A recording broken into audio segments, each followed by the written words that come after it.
Maayong gabi mga kaigsunan, welcome na usab dinhi sa atong tulumanon takna sa pagtuon o atong kining padayon ng atong the topic that we left last Monday night o ato kining pagkatiwason diya labi na diya sa Tuesday ug Wednesday's lesson.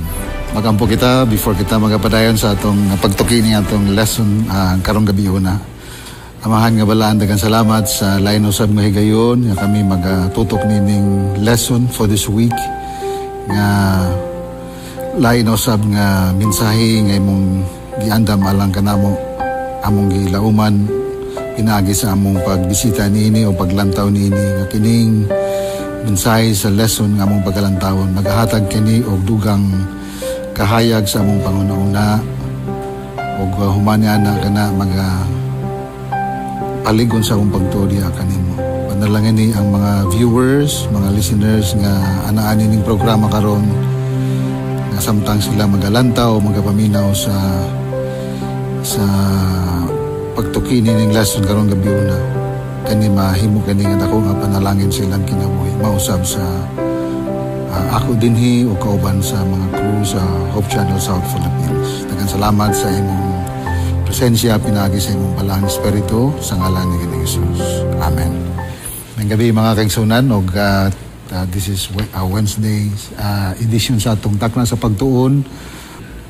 Indot kayo nagisgot may tungod sa the witnesses no refers to certain persons nga na-mention din sa atong lesson for this week. Witness or witnesses of Christ as the Messiah.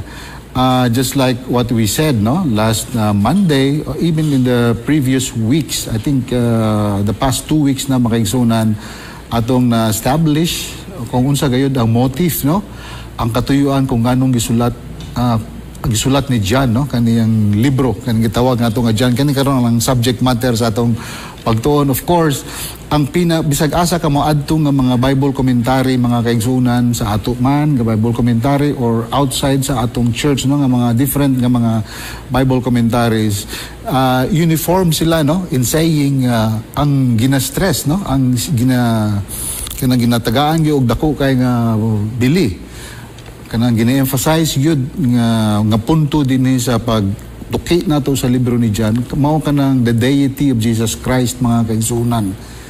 Ako nang balikon kanang the deity of Jesus Christ. So it is no surprise nga sa matag simana atong makita nga ang topic yun nga gigamit sa atong author would actually kanabitaw affirm or kung sa kaso pa ni mura bitaw kanang gabuild siya evidence nga mo direct dito sa kanabitaw unsa gyud ang katuyuan sa presentasyon nga dapat nato nga makita sa Book of John mga kaigsunan. So ayang gihimo labi na gayud karong seminahuna kay tungod kay sumala man sa mga studies atong Bible scholars nga ang motive gyud or ang intention gyud sa Book of John is actually to stress the deity of Jesus Christ kanang iyang pagka-Dios mga kaigsunan.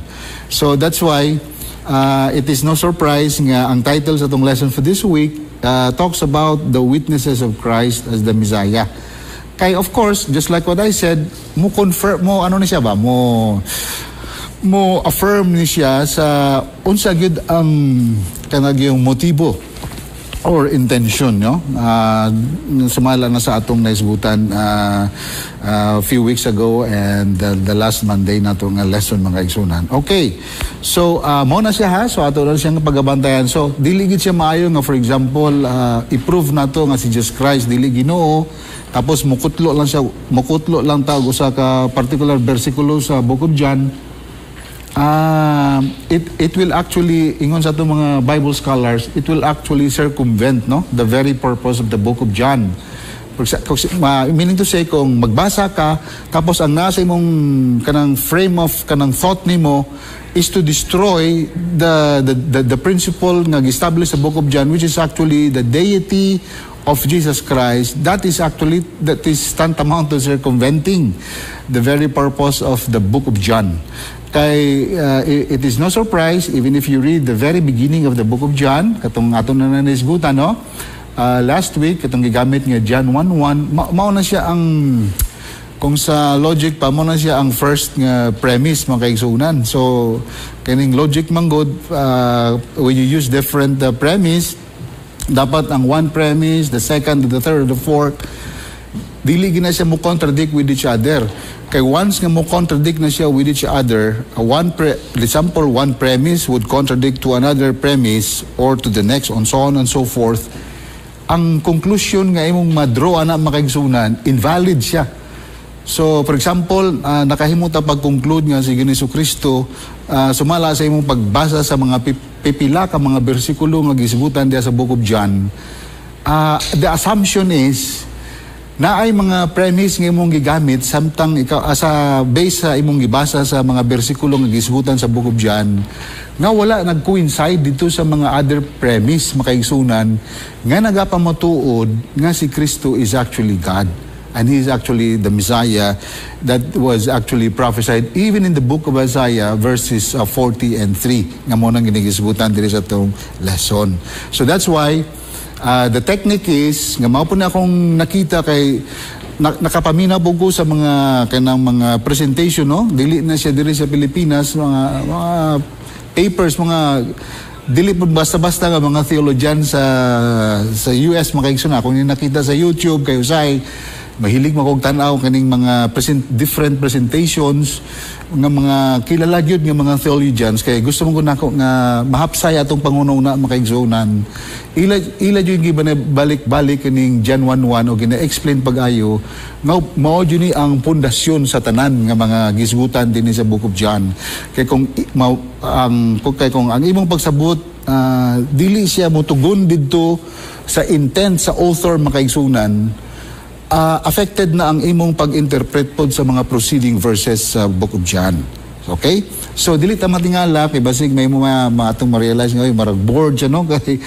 Kay gigamit ang gigamit din nga approach sa tong author of course na makita po nato sa Book of John is actually using different stories. Okay? Kani nga mga stories that would actually prove to the fact that indeed Jesus was the Messiah. Okay? Mga bitaw nagingon ako kanina nga gistress sa Book of John is actually the deity of Jesus Christ. So, atong pagalantawon makaigsunan. For example, no? Dinhi sa John 3:3. Kay kaning John 3:3 manggod, ma-explain ni siya pag-ayo when we go to the Thursday's lesson. So, dili kay nato ni siya elaborate for now. Wala to nato karong Friday kay para matagaan nato ni siya gustisya. But even then, naghatag ni siya sa tuwa o kanang pundasyon sa tanan nato nga pagalantawon sa mga subtopics nga gipakita dinhi o atong pagadiskasan prior to the Thursday's lesson. Okay? So, mao ni ang iyang I would say kanang fondasyon, no? Okay.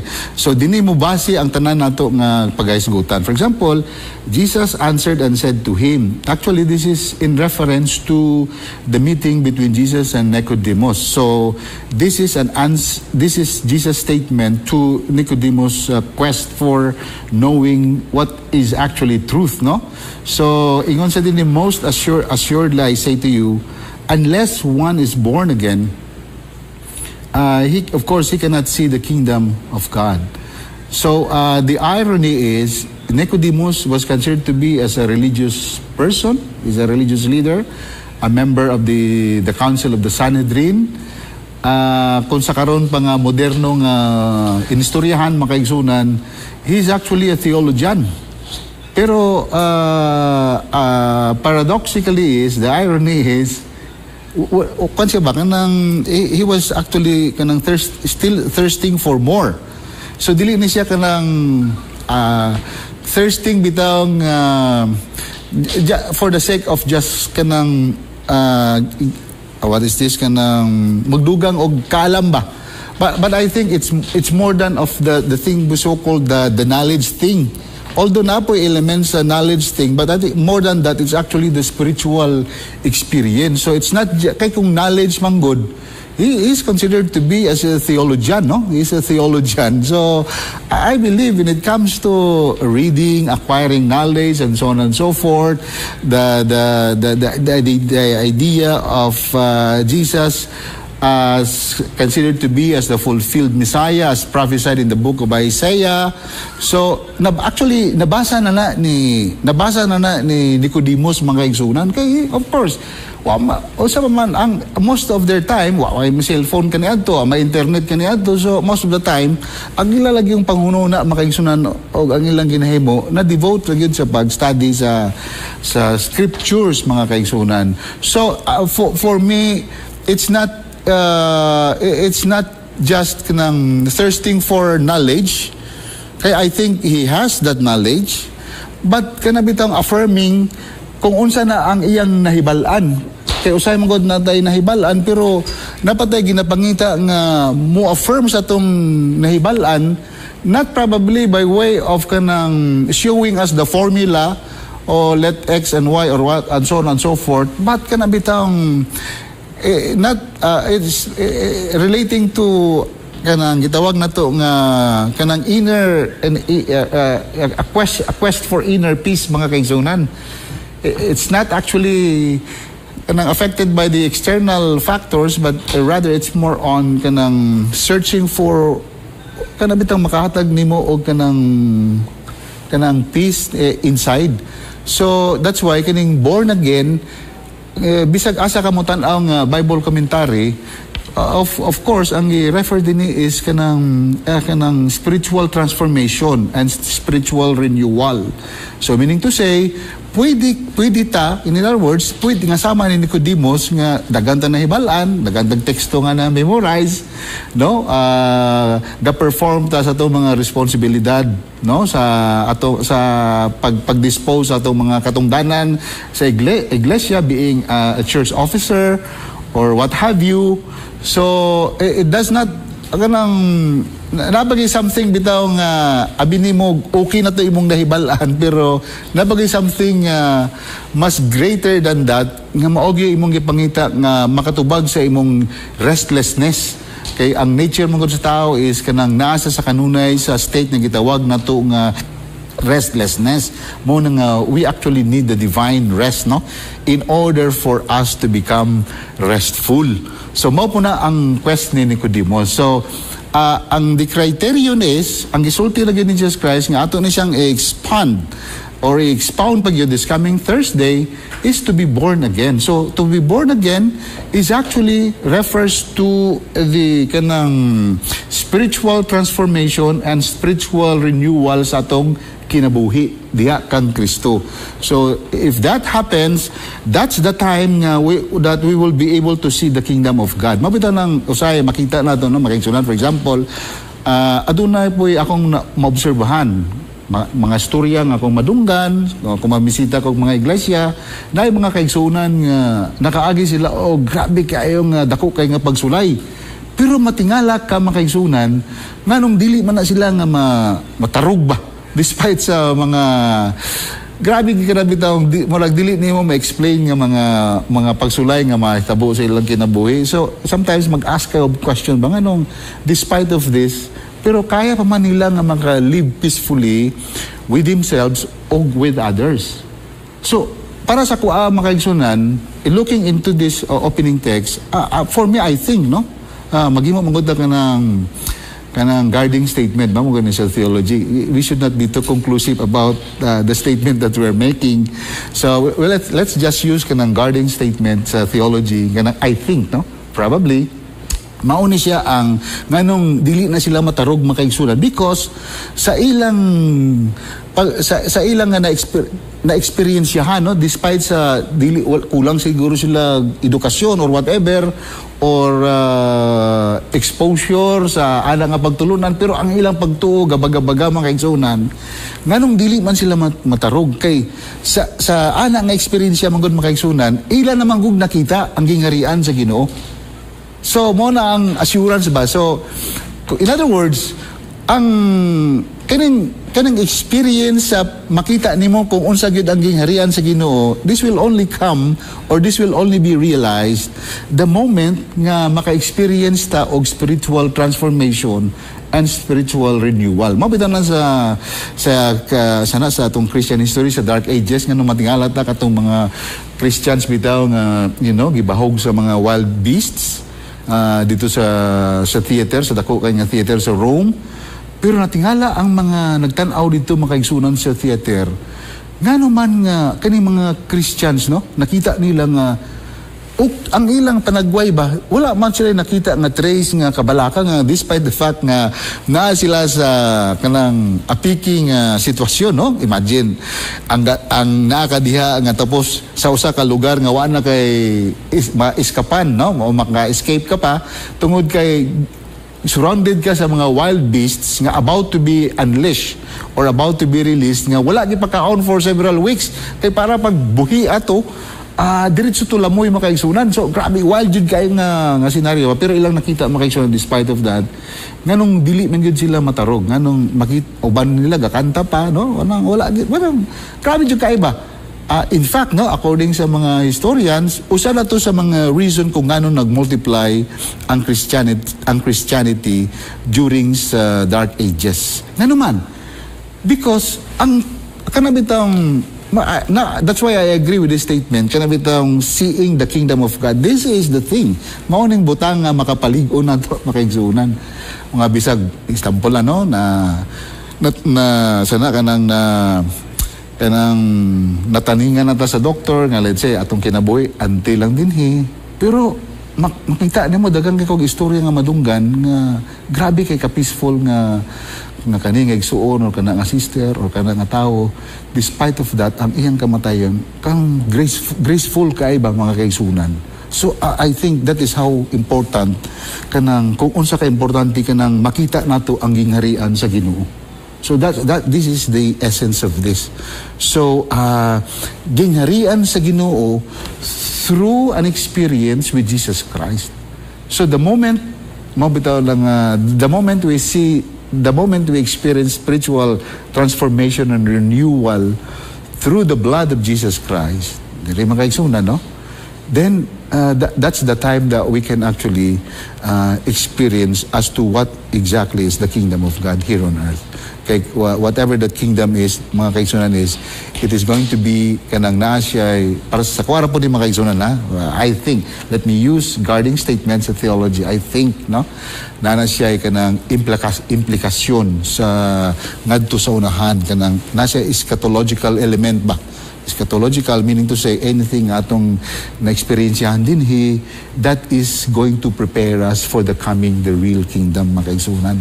But the kingdom, although coming pa to siya, pero once you are with Jesus, you now start to experience kung unsa gina ang kingdom sa Ginoo is all about.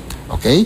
So that is the thing. In fact, our lesson is telling us to bear witness as to who Jesus is. This is really a challenge for us. But as to who Jesus is, no? Not just what, not just why, but more than this two is to actually bear witness to who Jesus is. Kung kinsa gini ang atong ginalito, kung kinsa gini atong ginapamatud-an, kung nganong man nga ang atong kinabuhi nga nindot man jud kay. I remember ang namang illustration gihatag kanina si Pastor Patalinghog, no? Nagbasa sa among worship, nagbasa man gud mi og kaning libro sa gitawag nato nga The Great Controversy, na section didto nga kanang it talks something about how we can actually kanang unsaon nato pagpakita nga kanang na-experience nato si Ginoong Kristo.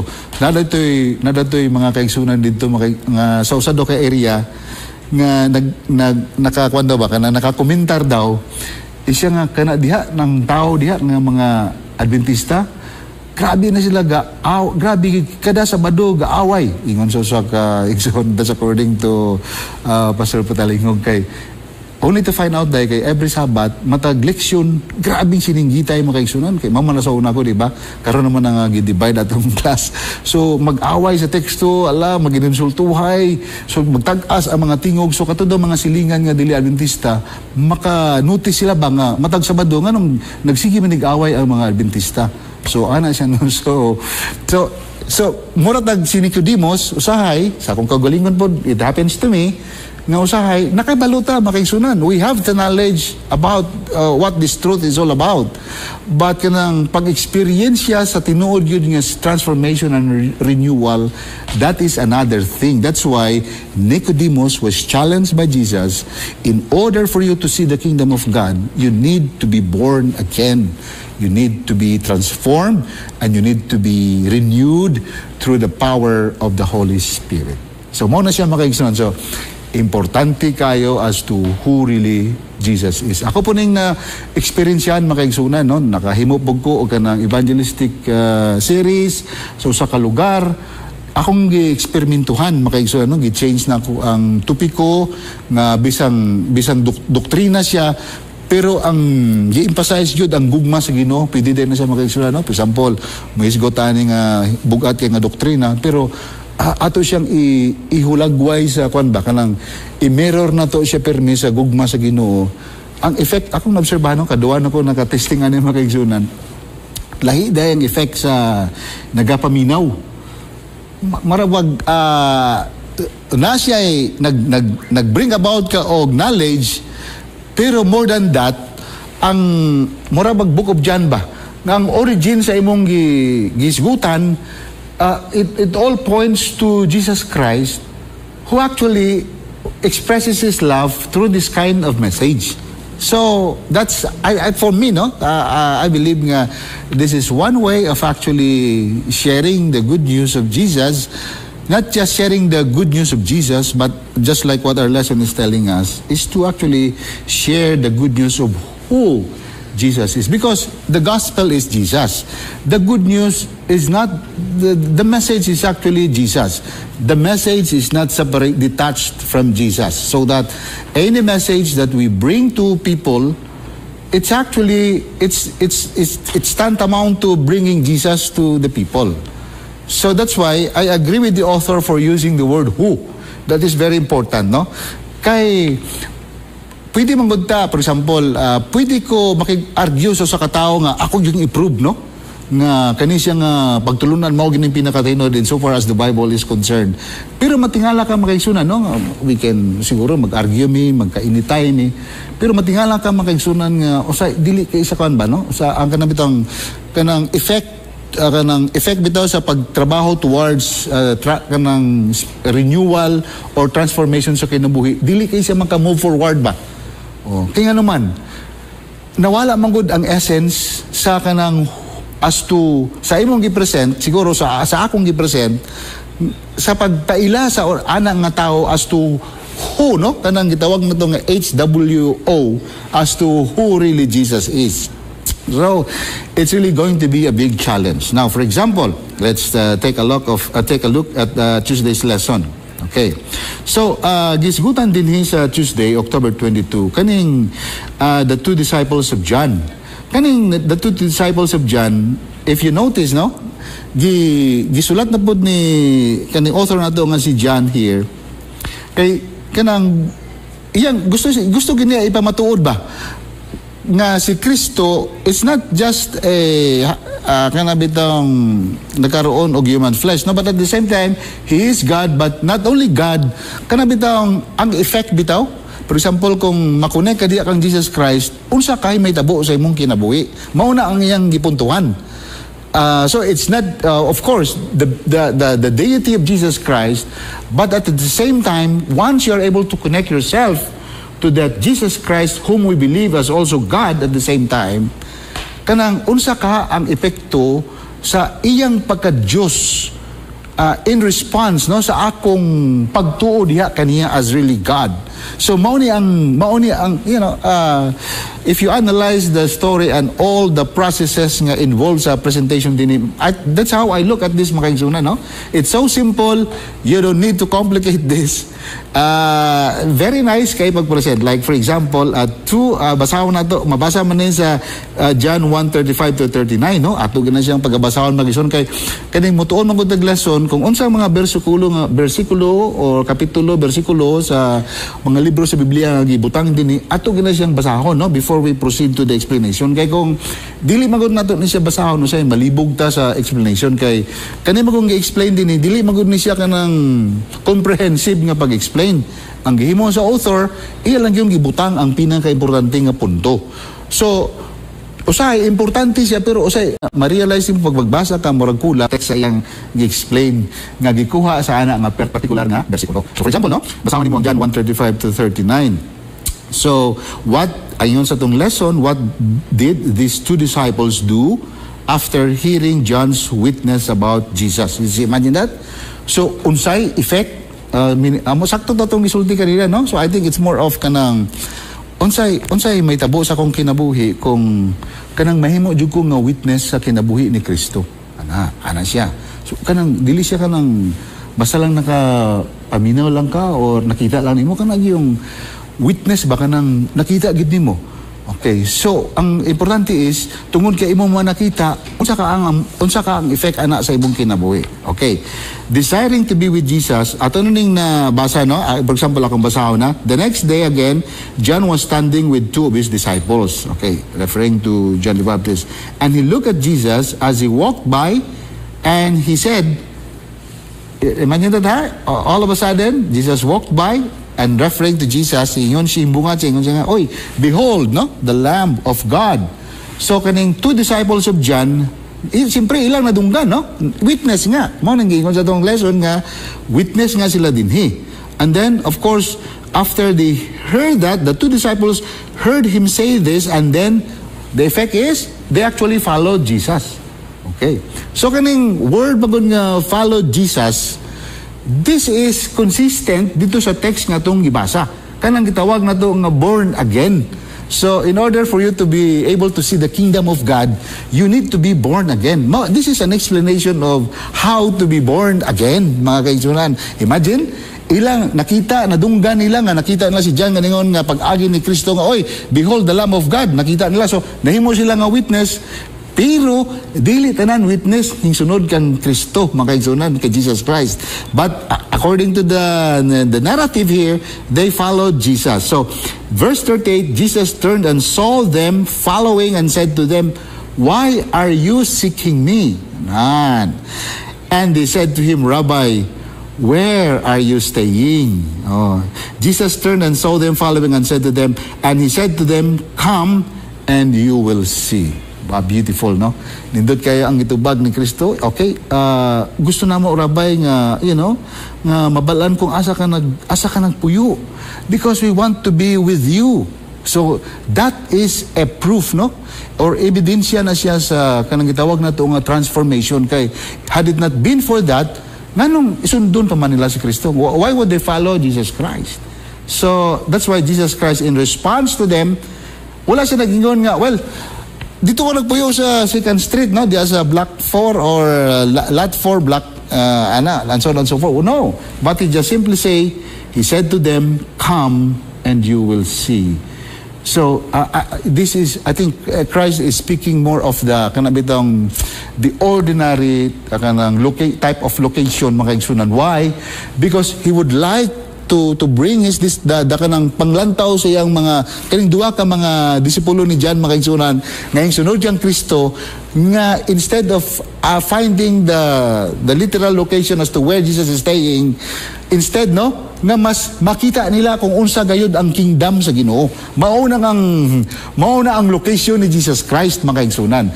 That is the location as to where Jesus is actually staying.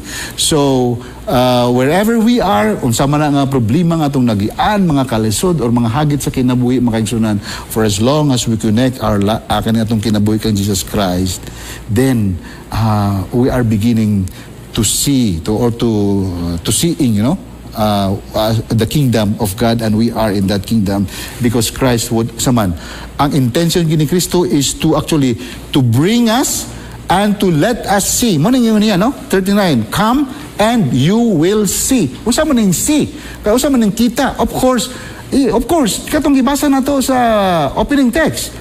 Because if you will not born again, how can you see the kingdom of God? So this is the moment for them to be, this is the moment for them to be able to see the kingdom of God, mga kaigsuunan. See? So, mao na siya. Okay? So, atong pagkabasa, no?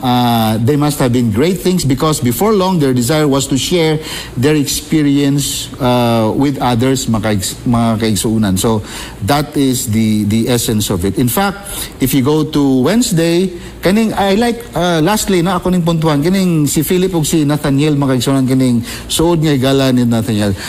This is a very good example of what discipleship is all about. What discipleship is. Kaning Wednesday's lesson. Kaning how he influence, meaning to say, sa akong gilantaw, ani ba, kanabitang ma-overwhelm ta o ma-overcome ta sa gahom sa Ginoo nga ma-transform o ma-renew atong kinabuhi, makaigsunan, dili jud nato malikayan nga kana nga kinabuhi nga atong gidangat di ang Kristo, mahimo na siya nga contagious. Na siya ikon ba? I think uban ninyo diha makaigsunan gapaminaw o nagalantaw, inyo ni na-experience siya, no? Kana bitang dili ginumundang og istorya ba sa mga nindot nga mga panalangin nga gihatag sa Ginoo sa inyo. Why? Mao na siya ang effect sa transformation og renewal sa atong kinabuhi. Mao po ning nahitabo kay Philip, mga kaigsunan, na wa jud niya napunggan, mga kaigsunan, iya yung gidani si Nathaniel. Diba? Ang iyang gigamit din of course, nga reference, of course, makita nato, no? There is, no? Si Philip calls Jesus the one Moses, the prophets wrote about, and adds the same Jesus of Nazareth. Of course, di ba nalanganin si Nathaniel kay Nazareth? Dili man na angay nga lugar nga kung sa diin ang Misaya mugikan diha, kay kanang Nazareth nga lugar kon man na dili man na kilala, daghang man na mga kriminal diha, dili mga tao diha questionably. But anyway, mga kaigsunan, this is the very good thing sa tong lesson is nga the contagiousness ba kana bitang kung sa sakit pa, no? Kana bitang grabe ka nang airborne siya, mga kaigsunan. I think we have experienced that in some cases of my life. Ako po nang na-experience yan, mga kaigsunan. Di ba, usay ka nang na mga sharing. Usay, baka nagit istorya bitaw nga, di kita makahunong. Kana bitaw maka-istorya kita nga, pamatuod yun ba nga, grabe yun ang panalangin sa Ginoo nga iyang gihatag ka na ako nga despite of this, grabe yun nga sa kalisod nga akong gigiyaan, pero wag niya ako biyai, mga kaigsunan. So, kana siya, kanang if we are properly guided, kanang that's the best way for us to start discipleship making, mga kaigsunan. So that's the thing is. So okay? So mao na siya ang effect sa being a witness to atong lesson, no? So that's the effect of being a witness of Christ as the Messiah. So mo na siya, mga kaigsunan. So of course, daghan na naka-witness pero nagkalahi-lahi po nilang response. So kaning mga response ang gihimo nila ni Andrew, ni Peter, ni Nathaniel, mga kaigsunan, ni Philip, sumala ni Mrs. White, no? To last, no, before I end, ako lang basahon din ang gisulat ni Mrs. White, ako nang gibutang dinhi. Ingon si Mrs. White, mga kaigsunan, there are many in the same condition as was Nathaniel. They are prejudiced and unbelieving because they have never come in contact with the spiritual truths for these last days or with the people who hold them. And it will require but attendance upon a meeting full of the Spirit of Christ to sweep away their unbelief, mga kaigsunan. No matter what we have to meet, what opposition, what effort to turn souls away from the truth of heavenly origin, we must give publicity to our faith. We must give publicity to our faith that honest souls may see and hear and be convinced for themselves. Our work is to say, as did Philip, come and see, mga kaigsunan. See? So, mahimo nga witness, and then malabay po nato sa uban nga na-influence po nato. So, they will also become witness, mga kaigsunan, or witnesses sa magpamatuod nga si Kristo, mao gayud ang Messiah. So, dagang salamat, mga kaigsunan. Wala tayo nga panahon. Ato kining tiwason karong Friday na atong gilauman nga unta nakadugang ni siya o kanang dili lamang kanang kahayag, no, but kanang yung kanang spiritual kaganabit ang satisfaction sa atong kinabuhi, dili, not because nga ang lecture diri or ang gatlag sa lesson morning muna. No, it's not. Gigamit ta makaigsunan sa balang espiritu kay kani atong kaalam wa man ni gamay ra man gini makaigsunan, wa magiusas kanato nga makaingon nga grabe gid atong kahibaluan, wa makaigsunan. Kay kung wala nang balang espiritu, wala, zero kita makaigsunan. So we only rely on the power of the Holy Spirit in making us kanang reveal His truth to all of us. So, daghang salamat o magdukod sa itong mga ulo ala sa itong closing prayer. Heavenly Father, we thank you so much for the time allotted for us to look into the beautiful points of our lesson. We are nothing. Sometimes we create too much of prejudices towards others. But we thank you, dear Lord, for showing us the model into the story of different disciples in connection to their relationship with you. We're so happy that despite of where we are right now, probably some of us are carrying so much burden in our lives or in their lives.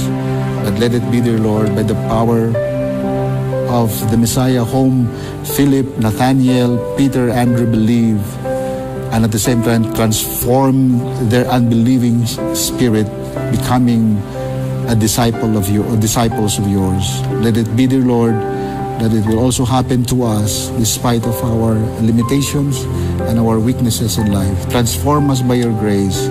Bless each one of us. Heal us by your Spirit, through your Spirit, not only physically, but more than that, spiritually as well. Thank you for hearing and answering our prayer. In Jesus' name, amen.